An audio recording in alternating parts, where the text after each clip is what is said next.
लगातार करे अब रुक रुक करे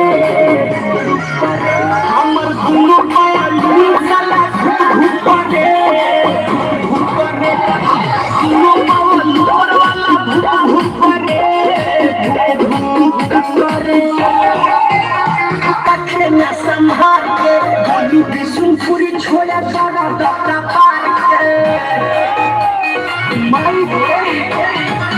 हर चीज बाकी रखे ना संभाल के गोलू बिशुनपुरी छोड़े जाना डॉक्टर पार के पानी में जोर सोना करे जो ये दसो नहीं खाई दे करे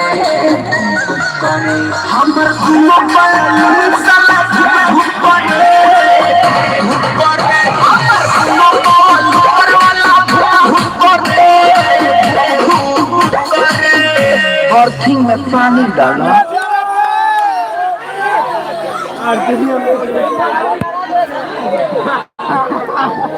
जगह अच्छा बैठे वाला दोस्तों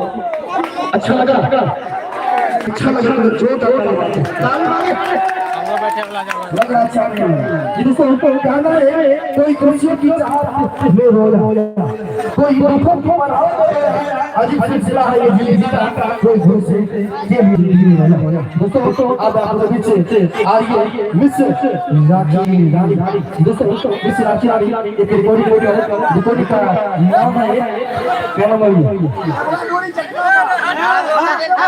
ये पता करवानी इसी दोस्तों मेरे साथ खड़ा करके कहना है फूल गुलाब चमेली का मत समझना फूल गुलाब का चमेली का मत समझना दूसरा आप लोगों का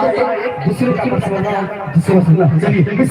राखी जी लाइट को बंद कीजिएगा और शाम को प्ले कीजिए राखी रानी देश के अच्छे शॉट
Control.